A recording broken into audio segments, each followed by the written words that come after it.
Hey everyone, welcome to another episode of Off the Chain. Today I am so happy to be joined by Lisa Teh.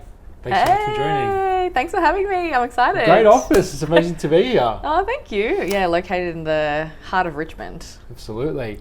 I usually start these off by just letting you sort of give your comic, origin story, sort of comic book number one rundown for, whatever you want to share in terms of, what makes you you and a little bit about your career to give some context. Unfortunately, I'm not a mutant, so it's not as exciting as, say, Wolverine's origin story. But I started my career, I don't want to go too far back, but I did start my career as a tax lawyer, which if you knew me, or if anyone who knows me doesn't really believe that because I'm so bad with numbers. I don't even do my own tax. I have no idea where to even start, but lasted in tax for about 7 years. And then I moved to Witchery to work on their loyalty program. So I managed their loyalty program. And then after about a year there, I started my first agency, Cody Agency, which is about 7 years ago. So that was more Web2 marketing, then fell down the Web3 rabbit hole middle of last year and started mooning at the beginning of this year. So yeah, it's been a really crazy, fun journey. Loved it. I was actually saying this is, in my former life, I wrote a book. Well, I actually wrote 2 books and then started a toothpaste company. So yeah, just done a few random things. Why not? Yeah. Absolutely. Yeah. So what's, I've actually heard you tell the story a little bit so I can give a little bit of context in my questions, I guess, but what triggered the switch there from the dramatic career change?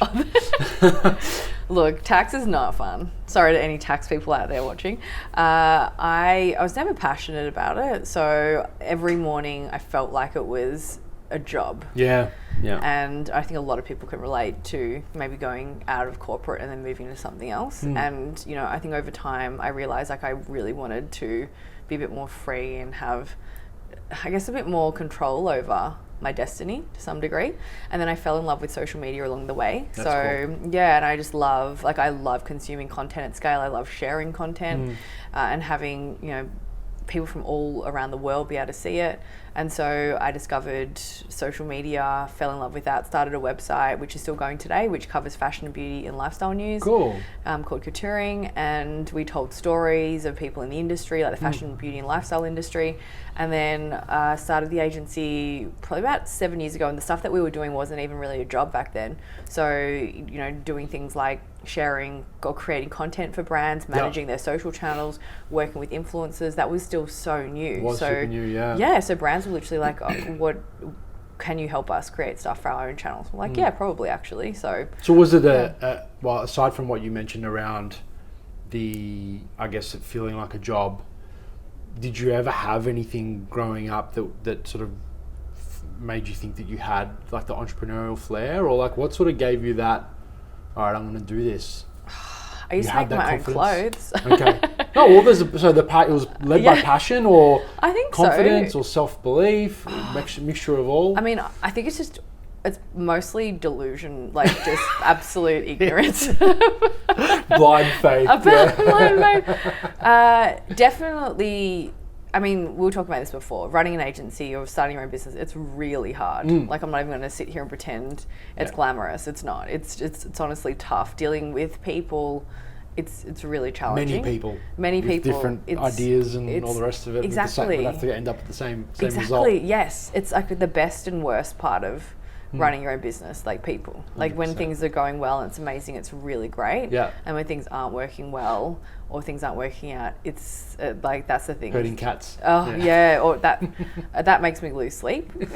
So, but I do feel that I wouldn't have been able to start my own business in my 20s. Okay. So, I don't think I would have had the confidence to just sort of go and just give it a shot and then just keep rolling with the punches, because there are so many things that get you down when you're running your own business 100%. And you just need to keep getting back up again. Yeah. And so I don't think I would have had that self-belief in my 20s to do that. So I think I probably needed that life experience. I was going to say, was it life experience you think that built up your resilience? For sure, resilience. Yeah, absolutely. Okay. And then just loving what I do, because I don't actually I know I'm not good at running a business. Okay. I'm not good at management. I'm not good with people. I love selling and I love digital. But you've put people in place to help you with that part. For sure, yeah. My whole team's way smarter than I am. That's without a doubt. That's the goal, right? That's why we do this. 100%. But I would definitely say that I think you have to be aware of what your weaknesses are and find people that can fill those gaps and support you. And I'm definitely very well aware of what my weaknesses are. There are plenty of them.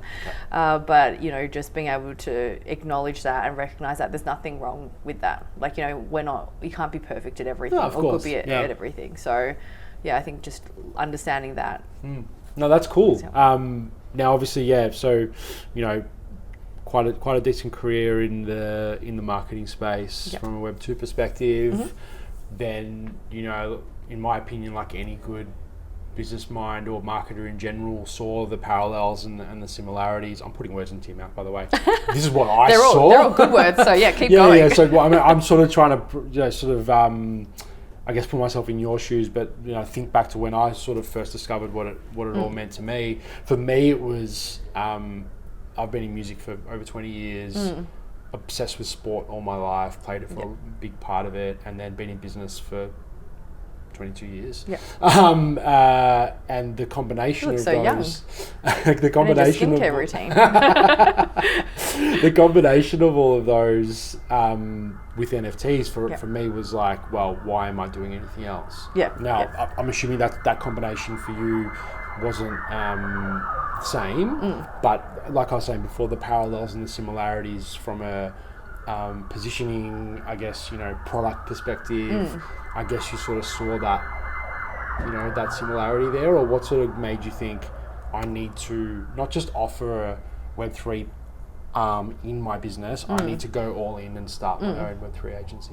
I would say that, because I did think about that, do I just offer Web3 with my existing Web2 agency? But then as I started going to the space, I realized there's so much happening 24/7 in Web3. You really need people who are passionate about it to do it. It's a little bit different to Web2. I think you can actually work in Web2 without even being that. I mean, who's passionate about SEO?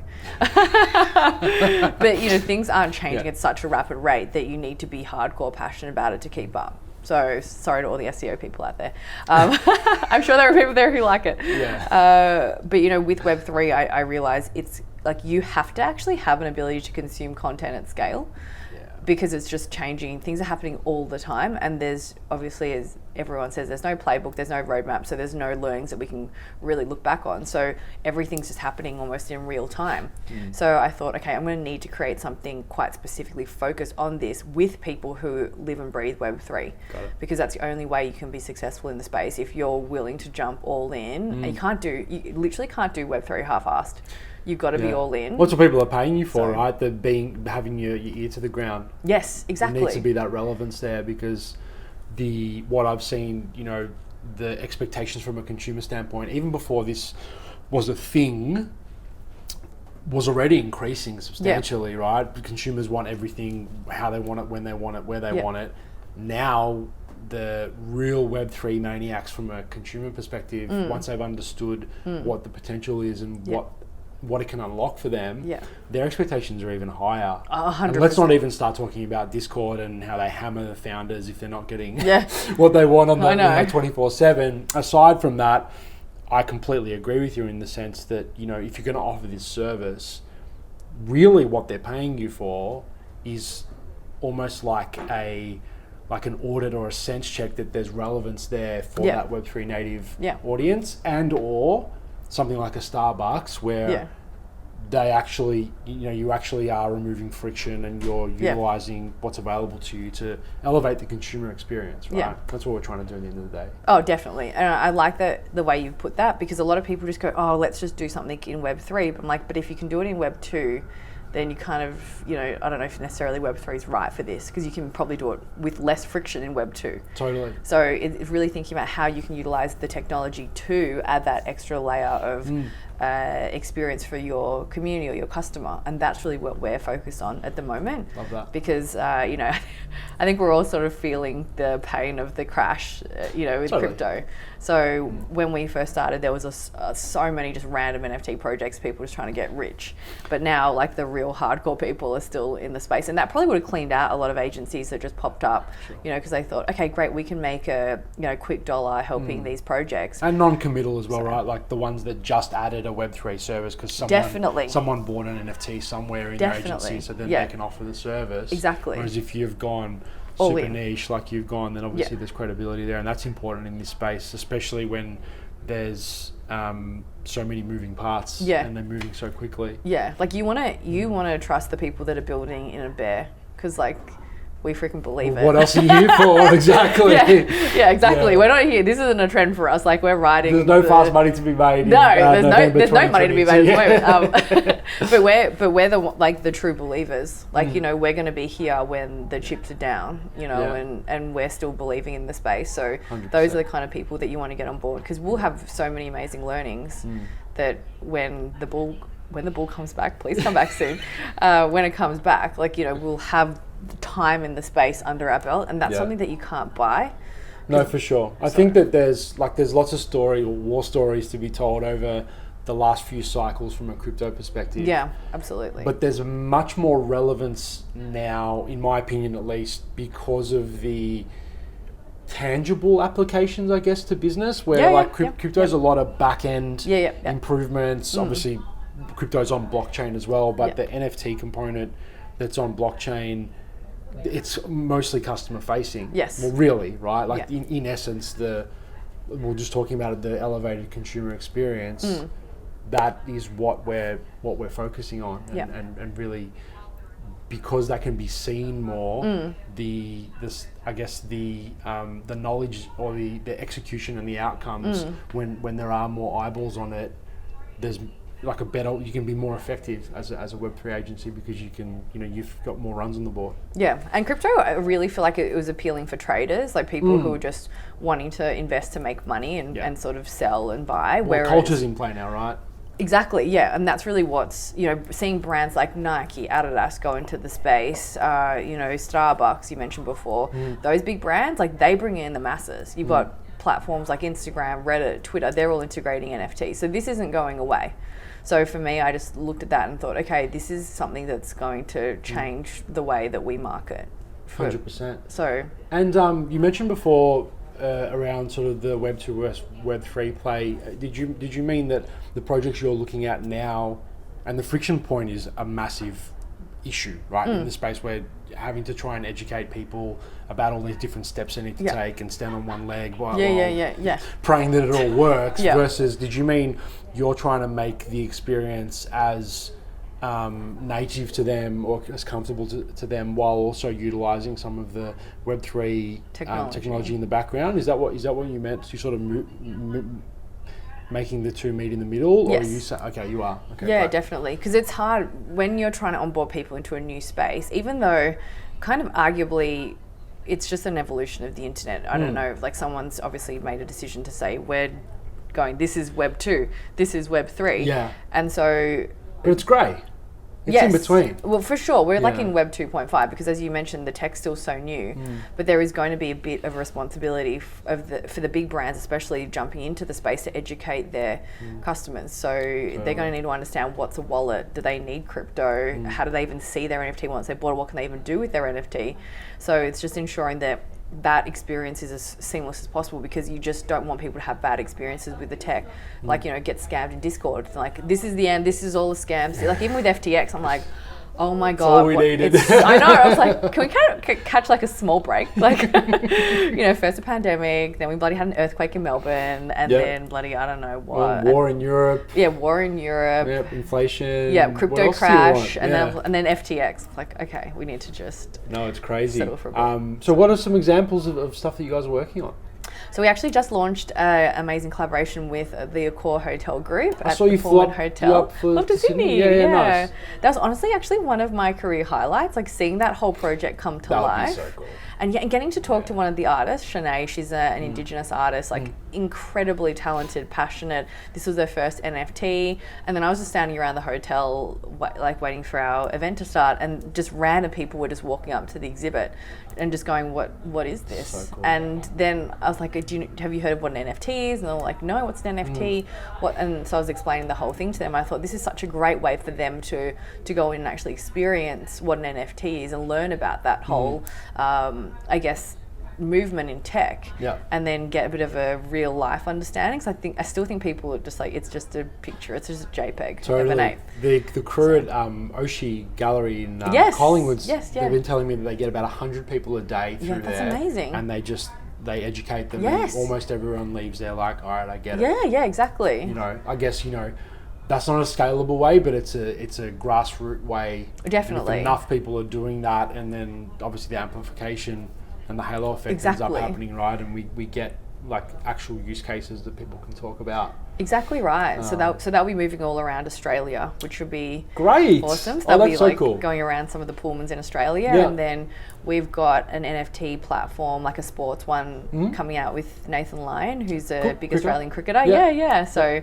he's really passionate about giving back. So he wants to utilize NFT technology to give back to the fans and help that. inspire that next generation of athlete, which for me, like, is such a great way to actually use the technology rather than just, you know, saying here's a JPEG of an ape, which I think a lot of people still think it is, but he's actually going to be able to reward and engage his community utilizing like blockchain technology. So for me, that's the exciting thing, that we're just at the tip of the iceberg. You know, there's so much more. Both of those examples, like what I'm hot on, and we're actually building a project ourselves within our business, utilizing the existing IP. You know, and what those two examples, there's existing IP there.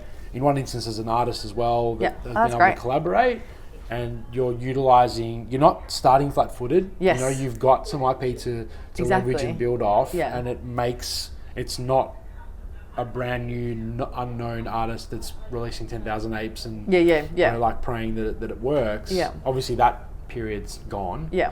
Who knows what will happen the next time the next wave of people come on, but I think one thing that will remain forever is this concept around being able to utilize technology around an existing brand or IP to elevate. You know, you can do a number of things, but definitely elevate the experience for the consumer, make them have a closer tie to the brand or IP that they're already aware of and most likely are a fan of to even engage in this offering, because it's really what it is, right? Yep. So I'm super hot on that approach for sure. And Web2 has a massive advantage because exactly like what you said, they've got IP, they've probably got a database, they probably have a social following, so there's kind of no excuse for them. Because like if you're a Web3 native company, you're building a following from scratch, which is really hard in a completely new market. So there's almost no excuse for them going in. But I have to say, like because we've been building for a while, both of us in the space. Well, it feels like a while. It's been like, I don't know, a When year. you said earlier this year, I was like, Jesus, That felt like 100 years ago. No. Because I think we both launched our agencies around the same time for Web3, and it's like, I just think we're still actually quite early. Like I'll still go and do talks. Like I did one for a marketing institute last week, and you know, I was asking how many people knew about. Well, I think someone asked about how many people knew about Web3 and NFTs, and barely anyone even put their hand up. Yeah. And these are people who are actually in marketing. Yeah. And then so I just think about the consumer as well. Like we're still, a fair way off mass adoption, but this is a chance as a marketer to really do something exciting. And I know that for me, like most things have been done in Web 2. It's really hard to stand out. Whereas what I'm saying to our clients is like, you can do anything in Web 3 and you could be first in the world. Like how often do you get that chance as a marketer? Like not that often. So no way. Yeah. Yeah, it's cool. Like I say the same thing. Like even like internally in our team, some of them aren't from this world, and like that's why we've sort of done the collaboration that we've done, so that everyone brings their core strengths, and they keep saying, so what can we do? I'm like, what do you want to do? Yeah. You know, let's start that way instead of like let's create a list of what we want to do. Yeah, exactly. And then we'll work out if the cost of building that is worth it. Yeah, yeah. But when you're working with something that exists, Yeah. you're really looking at, firstly, can we afford it? Yeah. Like, can we physically have X person be available for access for this long and pay them and still be able to balance the books? Or is it a loss leader? Yeah. Or is it, an expense that we're willing to sort of, stick with for a little bit so that it can benefit another revenue line in the business or whatever it might be. But it's definitely, it's such a huge advantage. And those that are going straight up Web3 from the start, I mean, there's going to continue to be lots of those for sure. Yeah. But it's definitely a lot harder because you've got to balance, just a startup full stop Yeah. versus a startup in a brand new industry that's still making it up. Yeah, 100%. The interesting thing is though, for ROI for NFTs, for example, it's so much easier to track because you just literally track sales. Yeah. And then, the input costs. Whereas taking out a billboard, like, how do you track that ROI?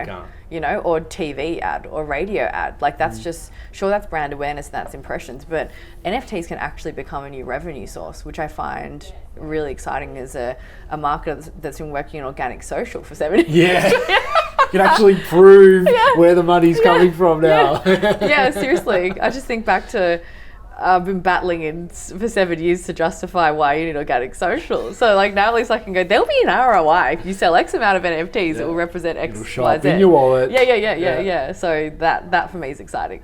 That's so cool. So what, regardless of market conditions, what do the next 12 months look like for you? Oh, hopefully the market will be better.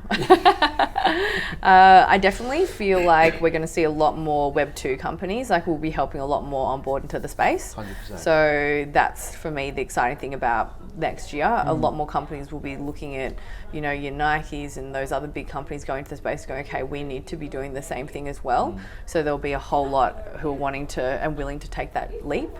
And then I think there'll be a lot of really cool brands that emerge after the bear market. So they'll be ready. They would have been building, and this will be like the first wave of technology that really changes the world, like, from a blockchain technology perspective. So that's going to be pretty interesting as well. And then eventually we're going to get to a place where every brand's going to need an NFT strategy. We saw that with social. Yeah. Like at the start of social, people were like, do I have to be on Instagram? Do I have to be on this? Now, it's like, it's a necessary evil. Like I even go back to like, it's more important than email. Exactly. First party data at its core, like you can't get any closer. Exactly. There's no technology, to your point, that's allowed you to get this close to the consumer. And they're literally in their wallet. Yeah, exactly. Exactly right. And I mean, think about it, even with social, people barely update their website. Yeah, people post on social like almost every day. Totally. So that's where consumers go now to search for the latest place to eat or search for the latest fashion. Like they rarely go to websites and even magazines and those sort of publications. It's very different consumer behavior. So I feel like NFTs are going to shift that again, which is exciting. No, that's cool. A lot of what we do specifically on this show, I mean, in the outset, we wanted to give people a view into sort of lots of different perspectives, different career paths that have turned into, a new career or an addition to their career in Web3. Yours is probably I'm going to say probably a rarer one in terms of the ones that I've come across in by way of you're an entrepreneur in the space, but you've created an agency as opposed to jumping into a project. Yes. So how would you so for other entrepreneurs, it's up to you whether you want to talk to others that own agencies, or maybe they're a marketer or like a solo operator that are sort of wanting to are more curious about the space. Because I've found in bear markets, and you provided many proof points just then of big brands that are still coming live even during the bear market. 100%. When people see that, it creates more curiosity because there's more credibility around they're actually doing it because there's a benefit to more than just the bottom line. Yeah.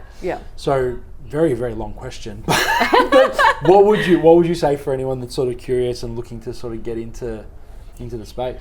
Firstly, you have to be willing to be able to consume content a lot, like at scale, because it's constantly changing. So I would say that my best tip would be to find a space within Web3 that's genuinely interesting for you. It could be NFTs, it could be the metaverse, it could be crypto, it could be blockchain, but just an entry point, because otherwise I remember I didn't even know where to start. From a fire hose. It was exactly right. It's intense, like it's overwhelming as well. So find creators that you resonate with, follow their content, find publications like the Chainsaw in Australia or NFT now. There's some really good podcasts out there as well. And then you can start to consume content like that. This is probably like my easiest tip as well. I just go into Google every day and just search NFT and metaverse and to go to the news section and then just see what's happening, because that's like one of the quickest ways to stay up to date. So for me, you even set alerts. I remember when we were almost at a point of starting this app, a long time ago, and I wanted to see, because it was an emerging space at the time, when sort of it was like a combination of like Airtasker and Uber, so like any sort of sort of property related maintenance, two-sided marketplace. So anything that fit that mold, I'd get alerts. Yeah, smart. So I'd be able to go and see, because a lot of them were popping up in America. So if you did the same thing, that's a really good tip. If you found your, I guess let's call it a niche in what you're interested in, you can just get alerts, and then obviously you can do like lists and stuff on Twitter. Exactly. So you can filter out what it is, because you're right. If you're trying to keep up with everything, which I've actually tried to do, I've removed a few because they're not as interesting to me now. Yes. But yeah, definitely trying to, like, you wouldn't be able to do anything else. No, you'd have no life. And you couldn't retain all that information. No, but we're actually quite lucky because we're building in the space, so that's probably the quickest, the most effective way to actually keep up to date. Because I remember before we were building in the space, I'd have to consume a lot of content, like listen to podcasts and stuff, because I'd need to know what's happening. Whereas now it's like my 9 to, well, it's not 9 to 5, but every second that I'm awake, you're learning something, you're talking to new projects, you're seeing what people are building in the space. So it does make it easier to keep up to date. So I would say that if you're someone looking to, if you're a marketer in the space, you 100% need to know what this is. Like, you cannot go into 2023 without knowing what an NFT is, or the metaverse is, or blockchain. Like, it is going to be essential that you know. Totally. So be willing to learn, for starters. And do your 100 hours of research. Exactly, 100 hours. And then in terms of entrepreneurs, like, this is a really great way to actually get capital.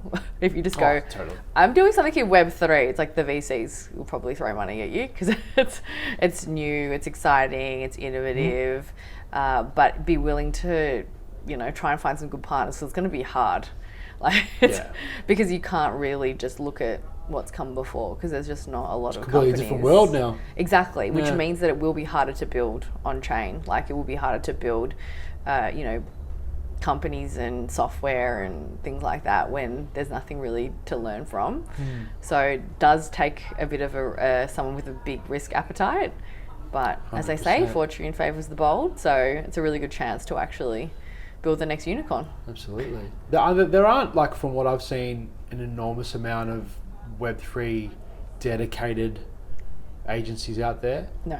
In Australia, I should say. Yeah, even in the world, to be honest. Yeah, because there's a bunch, like, I mean, from a credibility standpoint, there's probably a handful, but the rest, I guess, the projects have built it themselves. Really, like, they've gone and invested into developers and all the rest of it. So, I guess the advice of trying to find somewhere to work, to experience it, you might be better off going to like a Deadfellas or a project that's established. Yeah, that's a good point. Yeah, where they're probably, they are completely remote as far as I know from a workplace perspective. Yeah. To sort of get a taste for it, but I couldn't agree more. You gotta get your hands on it and actually be immersed in it. Yeah, buy an NFT, buy crypto. Like, that's going to be a really quick way to go, okay, what's a wallet?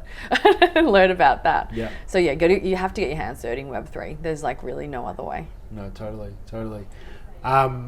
So in wrapping up, I guess, I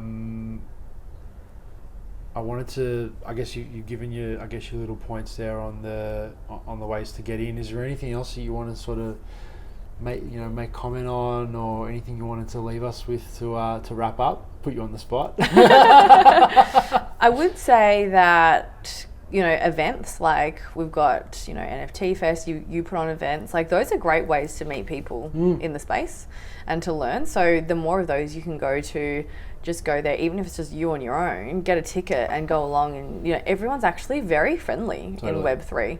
I mean, there's obviously some dickheads, but comes with every industry, exactly. Sure. But I would say on the whole, there's like a real spirit of collaboration, because we're all 100%. Excited together. There's like a real scared energy. Together. You're all scared together. We're all feeling the pain together. But there is that real. I know it sounds so cliche, but people are genuinely actually excited about the space, and people that are going to events now during a bear, like those people are genuinely excited because that now's probably not the best time to go in. So those people, I think you'll find that you can build networks. People are wanting to collaborate really, collaborate a lot. So you'll be able to find connections and build them. So I feel like it's a good time to actually start to build those networks so you can all grow together and get ready for that bull. Amazing point. No, that's probably the biggest takeaway for sure. People sit on their hands too often when there's not as much activity going on. Yes. This is the time to get involved. Everyone wants, well, I can speak for everyone I've spoken to, they want more people into the space. Exactly.